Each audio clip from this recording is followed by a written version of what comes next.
अस्सलाम वालेकुम जी, मैं आपका टीचर हसनैन अली। आज हम हाज़िर हैं नए टॉपिक के साथ। आज का हमारा जो टॉपिक है वो जो एक्सरसाइज रिव्यू एक्सरसाइज है चैप्टर नंबर 4 की।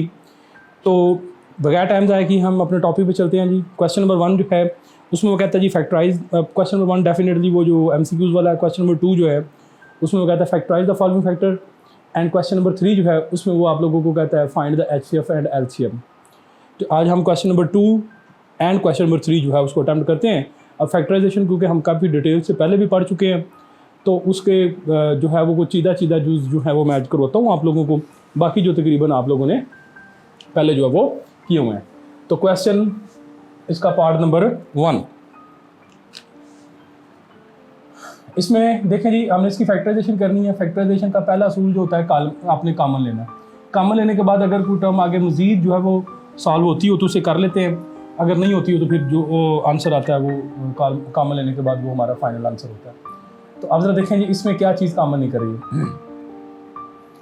इसमें देखें जी हमारे पास 2, इसमें भी 2 कॉमन है और इसमें भी 2 कॉमन है और x इसमें भी है, इसमें भी है और इसमें भी है। तो यहाँ से हमारे पास 2x जो है वो कॉमन आ गया। ठीक है, अब यहाँ से 2x कॉमन गया, बाकी क्या बचा 2x की पावर 2। अब यहाँ पे देखें जी हमारे पास कितना बच गया जी 18 था, 18 में से 2 कॉमन गया, बाकी बचा 9 और 2x थे 1x बाकी बच गया। और यहाँ पे 12x था, 12x में से 2 बाहर गए, बाकी बचे -6 और साथ आ गया जी x। अब हमारे पास ये वाला जो एक्सप्रेशन है इसको हम मज़ीद देखते हैं कि हमारे पास ये फैक्टराइज होता है या नहीं होता। ठीक है, तो 2 मल्टीप्लाई 6, इधर x नहीं आएगा, 2 मल्टीप्लाई हम करेंगे जब 6 के साथ तो ये -12 बन जाएगा। अगर हम इसकी मिडिल टर्म सेपरेशन की तरफ, क्योंकि इसका कंप्लीटिंग स्क्वायर तो कंप्लीट नहीं होता, अगर हम इसकी मिडिल टर्म सेपरेशन वाला जो मेथड है अगर हम उस पर जाते हैं तो देखते हैं हमने कोई से 2 नंबर इस तरह के ढूंढने हैं जिनको मल्टीप्लाई करने से -12 आए और उनको ऐड करने से 9 आए। तो हमारे पास इस तरह के कोई नंबर नहीं बनते जिनको ऐड करने से -12 आ जाए और ऐड मल्टीप्लाई करने से -12 आए और ऐड करने से +9 आ जाए। तो लिहाजा यही हमारा इसका आंसर है। आगे हम आ जाते हैं जी क्वेश्चन नंबर, इसका पार्ट नंबर 3 जो है इसमें देखें हमारे पास first term and second term 2 terms उसने दी हुई हैं और दोनों जो है वो क्यूबिक फॉर्म के अंदर है। तो इसको हम लिख लेते हैं जी x + y होल क्यूब है और ये हमारे पास कितना बन जाएगा 2 का होल क्यूब। अब यहाँ पे देखें जी हमारे पास फार्मूला बन गया जी a³ - b³ वाला। तो ये हमारे पास क्या बन जाएगा जी xy - 2 इंटू क्या बन जाएगा xy का स्क्वायर माइनस, अगर बार माइनस है तो अंदर प्लस हो जाता है, तो ये क्या बन जाएगा 2xy और साथ हमारे पास क्या बन जाएगा +2 का स्क्वायर। ये हमारे पास बन जाएगा जी xy - 2, ये बन जाएगा जी x का स्क्वायर y का स्क्वायर +2xy + 4। ले जी ये इसकी फैक्टराइजेशन जो हमारे पास कंप्लीट हो जाती है। अब जब ये वाली टर्म देखें इसमें जो स्क्वायर तो कंप्लीट नहीं होता, तो लिहाजा स्क्वायर वाला मेथड नहीं है, लेकिन इसमें माइनस कॉमन ले ले, बड़ा अजीब सा लग रहा है। x की पावर 2 + 23x + 6। लेकिन अब हम यहाँ पे जो टेक्निक इस्तेमाल करेंगे वो मिडिल टर्म सेपरेशन वाली टेक्निक है। ठीक है, इस रकम के अंदर मुझे थोड़ी सी गड़बड़ लग रही है, मैं इसको एक दफ़ा वेरीफाई कर लूँ। जी बिल्कुल, यहाँ पे 60 है। तो हम कोई से 2 नंबर जो हैं हमने मिडिल टर्म सेपरेशन के अंदर कोई से 2 नंबर इस तरह के ढूंढने हैं जिनको मल्टीप्लाई करें तो 60 आ जाए, अगर उनको ऐड करते हैं तो हम 23 गेन कर लेते हैं। तो नंबर है जी 20 × 3, x की पावर 2 + 20x + 3x + 60। ठीक है जी। अब यहाँ पे देखें जी पहली 2 टर्म जो हैं उनमें से हमारे पास क्या कॉमन निकलता है जी। पहली 2 टर्म जो हैं उनमें से हमारे पास कॉमन आ जाता है x, बाकी क्या बचता है x + 20। इधर से हमारे पास क्या कॉमन आता है जी 3, बाकी क्या बचा x + 20। अब x + 20 दोनों टर्म में से कॉमन आ गया, बाकी क्या बचा x + 3 और साथ माइनस आ गया। लो जी ये इसकी फैक्टराइजेशन होगी। अब ज़रा हम इसमें इस क्वेश्चन पे चलते हैं, देखते हैं। ये कहता है जी x की पावर 4 प्लस x की पावर 2 प्लस 9। अगर हम इसकी मिडिल टर्म सेपरेशन की बात करते हैं तो इसमें मिडिल टर्म सेपरेशन जो है ना वो थोड़ा सा मुश्किल काम है। तो अगर हम फिर क्या करते हैं, फिर हम इसका स्क्वायर जो है उसको कंप्लीट करके देखते हैं कि इसका स्क्वायर कंप्लीट होता है या नहीं होता। तो देखें जी हमारे पास क्या बन जाता है, ये हमारे पास बन जाता है जी x की power 2 whole power 2 plus 2x की पावर 2 प्लस 3 का स्क्वायर। अब जरा देखें जी, अगर हम कहते हैं जी ये फर्स्ट टर्म बन गई और ये सेकंड टर्म बन गई, हमारे पास क्या बनेगा जी, एक फर्स्ट टर्म का स्क्वायर प्लस सेकंड टर्म का square plus 2 into first term multiply by second term. तो अगर हम इस सिचुएशन के ऊपर आते हैं तो हमारे पास यहाँ पे 6x की पावर 2 जो है ना वो होना चाहिए था, तब जाके हमारा जो है वो स्क्वायर कंप्लीट होता है। अब अगर हमारे पास 6x की पावर 2 जो है अगर वो नहीं है तो फिर हमें क्या करना पड़ेगा, फिर हमें 6x की पावर 2 यहाँ पे बिल्ड करना पड़ेगा, बनाना पड़ेगा। तो वो कैसे बनेगा, उसमें हम देखें जी x की power 2 whole power 2 plus 2x की पावर 2 प्लस 3x की पावर 2 प्लस 4x की पावर 2 ऐड भी कर देंगे और इसमें सब्ट्रैक्ट भी कर देंगे। अब तो देखें ये 4x की पावर 2 2x की पावर 2 ऐड होकर हमारे पास क्या बन जाएंगे 6x की पावर 2, और स्क्वायर कंप्लीट करने के लिए हमारी रिक्वायर्ड टर्म यही बनती है -4x की पावर 2। तो अब जरा देखिए ये हमारे पास स्क्वायर कंप्लीट हो जाता है। आप इसको ना इस फॉर्म के अंदर ही लिखते हैं ऐसे। तो ये हमारे पास क्या बन गया जी x की पावर 2 प्लस 3 का whole square minus 2x whole square. ठीक है, अब ये दो हमारे पास जो है वो स्क्वायर के दरमियान माइनस आ गया, इसे एक दफ़ा प्लस कर लेंगे और एक दफ़ा माइनस कर लेंगे। तो ये बन जाए x की power 2 plus 3 plus 2x x की पावर 2 प्लस 3 माइनस 2x। लो जी ये इसकी फैक्टराइजेशन होगी। अब जरा देखें, हमारे पास दिखने में तो ऐसे लग रहा है कि इसके फैक्टर बने हुए हैं, लेकिन ये मनफी 360 जो है ये प्रॉब्लम क्रिएट कर रहा है। तो सेम टेक्निक जो हम पहले यूज़ कर चुके हैं, हम इसको पहले डिफैक्टराइज करेंगे और उसको अगेन हम जो है इसके फैक्टर जो है वो बनाएंगे और देखते हैं कि इसका क्या आता है। तो सबसे पहले तो हम क्या करेंगे, क्योंकि देखें यहाँ पे 360 अकेला है, अगर यहाँ पे x स्क्वायर के अंदर टर्म आ जाती तो फिर हमने मल्टीप्लाई करना था इनके जो अपना कांस्टेंट टर्म्स है। लेकिन अब क्योंकि यहाँ पे खाली है तो हम क्या करेंगे, ऐड करके देखेंगे कि कौन कौन से पेयर बना के हम उनको डिफैक्टराइज करेंगे।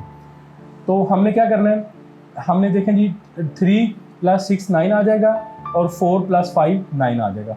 इसका मतलब है कि ये दो का पेयर बनेगा और इन दो का पेयर बनेगा। तो हम क्या करते हैं, इसकी तरतीब थोड़ी सी सीधी कर लेते हैं। ये x + 3 into x + 6 into x + 4 into x + 5 मनफी 360। अब इनको मल्टीप्लाई करते हैं, x की power 2 plus 6x plus 3x plus 18।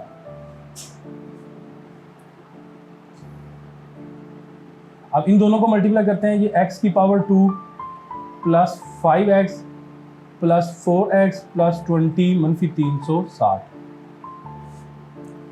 अब जरा देखें ये क्या बन जाता है जी, हमारे पास बन जाएगा जी x की पावर 2 प्लस 9x प्लस 18। ये हमारे पास बन जाएगा जी x की पावर 2 प्लस 9x प्लस 20 मनफी 360। ठीक है, अब यहाँ पे देखें x स्क्वायर प्लस 9 और x स्क्वायर प्लस 9 यहाँ पे हमारे पास जो है वो सेम है, तो लिहाजा इसको हम लेट कर लेते हैं कि ये किसके बराबर है, ये y के बराबर है। तो हम क्या कहते हैं जी, let x square plus 9x is equal to y। तो ये हमारे पास क्या टर्म बन जाएगी, ये हमारे पास बन जाएगी जी y और y प्लस 18 और प्लस 20। ये दो टर्म हमारे पास जो है वो मनफी 360।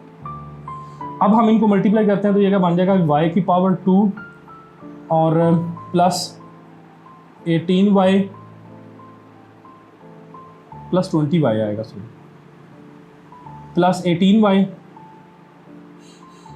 और प्लस ये हमारे पास बन जाता है कितना, ये हमारे पास बन जाएगा 360 प्लस 360 और मनफी 360। ये एक दूसरे के साथ कैंसल आउट हो जाएंगे और ये हमारे पास कितना बन जाएगा जी 30 और 38 बन जाएगा, y की पावर 2 प्लस 38y। अब यहाँ से क्या करें, y कॉमन निकाल लें, बाकी का बचेगा y प्लस 38।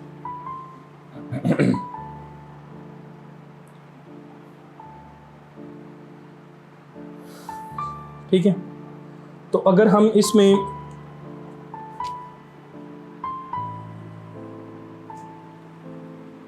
इसको आगे मैं थोड़ा सा एक्सटेंड कर लेता हूँ। तो अगर हम इसमें क्या करते हैं, y की वैल्यू जो है उसको बैक सब्स्टिट्यूट कर देते हैं, तो ये हमारे पास कौन सी टर्म बन जाएगी जी, ये हमारे पास बन जाएगी जी एक्स स्क्वायर प्लस 9x, एक टर्म ये बन गई और दूसरी हमारे पास बन गई एक्स स्क्वायर प्लस 9x और प्लस 38। ले जी, ये इसकी भी फैक्टराइजेशन कंप्लीट हुई। अब देखें आगे क्या कहता है जी, अगले सवाल के अंदर कहता है जी find the HCF and the LCM। तो HCF और LCM दोनों हमने इन टर्म्स का फाइंड आउट करना है by using the factorisation method. ठीक है, तो अब तो देखें जी हमारे पास ये बाय फैक्टराइजेशन मेथड मैंने HCF और LCM फाइंड आउट करने के लिए हमारे पास दो टर्म्स जो है उनका होना ज़रूरी था। तो ये दोनों टर्म्स गिवन है, तो हम इन दोनों टर्म को पहले फैक्टराइज करेंगे और फिर देखेंगे उनमें से कॉमन फैक्टर और नॉन कॉमन फैक्टर जो है वो कौन से बनते हैं, और उसके बाद फिर हम HCF और LCM को डिसाइड करेंगे कि वो क्या बनते हैं। ठीक है, तो 4x की पावर 3 प्लस 12x की पावर 2। इन शॉर्ट इन सवालों के अंदर वो आप लोगों को फैक्टराइजेशन जो है उसकी प्रैक्टिस करवा रहा है और बार बार फैक्टराइजेशन मुख्तलिफ मैथड से मुख्तलिफ तरह से, और दूसरा आप लोगों को वो ये बताना चाहता है कि फैक्टराइजेशन जो है वो इस्तेमाल कहाँ पे होती है। अब यहाँ पे देखें, इसमें से हमारे पास जो कॉमन निकलता है वो निकलता है हमारे पास 4x की पावर 2। ठीक है, तो यहाँ से बन जाएगा हमारे पास x और यहाँ पे हमारे पास क्या बन जाएगा जी 3। ठीक है, तो ये मजीद तो फैक्टराइज होता नहीं है, तो लिहाजा क्योंकि अभी हमने इसमें से कॉमन चेक करने 4x x into x plus 3, आप इसको इस शक्ल में लिख लें। अब इन दोनों जो टर्म्स हैं इनमें से देखिए हमारे पास कॉमन क्या निकलता है जी, हमारे पास कॉमन निकलता है जी 4x। यहाँ से 4x बाहर गया, बाकी क्या बचेगा 2x। ठीक हो गया जी, और यहाँ से 4x कॉमन निकला, बाकी क्या बचेगा जी +4। ठीक है, तो अब ये दोनों जो टर्म्स थी हमारे पास, इनके अंदर से हमने क्या लेना था, कॉमन और नॉन कॉमन लेना। तो पहले हम देखते हैं जी हमारे पास कॉमन टर्म्स जो हैं वो कौन कौन सी बनती हैं। कॉमन फैक्टर, तो अब कॉमन फैक्टर के अंदर देखें तो एक तो हमारे पास 4 कॉमन है, और दूसरा हमारे पास x कॉमन है और x कॉमन है। इसके अलावा हमारे पास कोई और टर्म जो है वो कॉमन नहीं है, तो कॉमन फैक्टर आ गया जी 4x। अब हम बात करते हैं non common factor. Non common factors, तो नॉन कॉमन फैक्टर्स में सबसे पहले आ जाता है जी x इंटू एक्स प्लस 3 और फिर क्या आ जाता है जी 2x प्लस 4। अब क्योंकि हमने इसका HCF और LCM फाइंड आउट करने हैं, अब HCF क्या होता है, HCF होता है जी हाईएस्ट कॉमन फैक्टर। तो HCF किसके बराबर होगा, जो फैक्टर हमारे पास है कॉमन फैक्टर है उसी के बराबर आ जाएगा। और इसका LCM जो है वो बराबर होता है कॉमन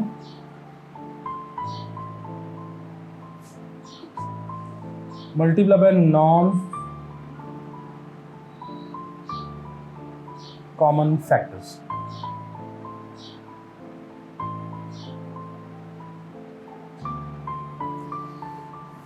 ठीक हो गया।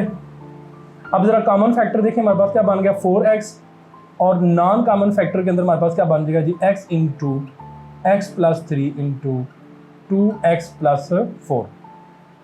तो ये अंदर मल्टीप्लाई होगा, तो ये हमारे पास क्या बन जाएगा जी 4x की power 2 into x plus 3 into 2x plus 4। ये हमारे पास है LCM। अब इसी तरह हमने इस पेयर के लिए भी हमने HCF और LCM फाइंड आउट करना है। मेथड वही है जो भी हमने यूज़ किया।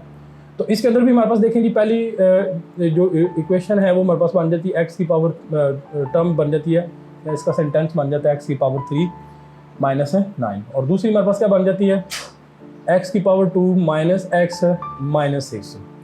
ठीक है, तो इसमें देखें जी हमारे पास तो कॉमन निकलता है एक्स कॉमन निकालेंगे, बाकी बचेगा एक्स की पावर 2 माइनस 9। ठीक है, अब अंदर देखें जी हमारे पास दो स्क्वायर के दरमियान माइनस बन रहा है, तो ये बन जाएगा जी एक्स प्लस 3 और एक्स माइनस 3। ये हमारे पास इस पहली टर्म जो है उसकी फैक्टराइजेशन होगी। अब इसको देखें, इसके अंदर हमने मिडिल टर्म सेपरेशन करनी है। हमने कोई से दो नंबर इस तरह के ढूंढने हैं जिनको मल्टीप्लाई करने से क्या आ जाए -6 आए और उनको ऐड करने से -1 आ जाए। तो 3 मल्टीप्लाई बाय 1, तो 3 2 मल्टीप्लाई बाय 3। तो यहाँ पे देखें जी -3 और +2 मल्टीप्लाई करेंगे -6 आ जाएगा, ऐड करेंगे तो -1 आ जाएगा। तो x की power 2 -3x plus 2x minus 6। अब देखें इनमें से पहली दो टर्म में से x कॉमन आ गया, बाकी बचा x माइनस 3, यहाँ से 2 कॉमन x माइनस 3। अब x माइनस 3 सारी में से कॉमन, बाकी का बचा x प्लस 2। ठीक है, लो जी इसकी फैक्टराइजेशन भी हमारे पास होगी। अब हम इनमें से देखते हैं कि हमारे पास कॉमन फैक्टर कौन से हैं और नॉन कॉमन फैक्टर कौन से हैं। तो सबसे पहले जी कॉमन फैक्टर। अब कॉमन फैक्टर्स के अंदर देखें जी हमारे पास है जी x माइनस 3 x माइनस 3, बस यही हमारे पास कॉमन फैक्टर बनते हैं जी x माइनस 3। और नॉन कॉमन फैक्टर जो हैं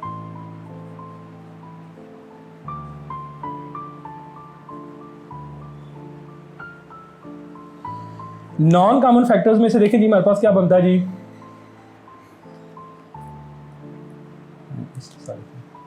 एक तो हमारे पास नॉन कॉमन फैक्टर में x आ जाता है, दूसरा हमारे पास क्या आ जाता है जी x प्लस 3 और x प्लस 2। ये इसके नॉन कॉमन फैक्टर आ गए। तो अब हमने बात करनी है इसके HCF की। HCF किसके बराबर होगा कॉमन फैक्टर के, और कॉमन फैक्टर हमारे पास एक ही है x माइनस 3, और एलसीएम जो है वो किसके बराबर आ जाएगा जी common multiply by non common factors. ठीक है, कॉमन और नॉन कॉमन फैक्टर्स को मल्टीप्लाई कर देंगे। कॉमन फैक्टर में हमारे पास आ जाता है जी x माइनस 3, और नॉन कॉमन फैक्टर में हमारे पास क्या आ जाता है जी नॉन कॉमन फैक्टर में हमारे पास आता है जी x into x plus 3 into x plus 2। तो अब इनको मल्टीप्लाई करते हैं तो ये हमारे पास क्या बन जाएगा x into x square minus 9 into x plus 2। ये जी इसका एलसीएम आ गया। मैं उम्मीद करता हूँ कि आप लोगों को आज का लेक्चर समझ आया होगा। अगर इसके मुतल्लिक़ आप लोगों की कोई भी क्यूरी है तो वो आप मुझसे कमेंट बॉक्स में पूछ सकते हैं। बेटे अगर आपको हमारे लेक्चर समझ आ रहे हैं, तो अगर आपको हमारी एफर्ट अच्छी लग रही है तो लेक्चर सुनने के बाद जो है वो वीडियो को लाइक किया करें, कमेंट किया करें, और अगर आपने चैनल सब्सक्राइब नहीं किया हुआ तो आप हमारा चैनल सब्सक्राइब करें ताकि जो है वो हमें मज़ीद मोटिवेशन मिले।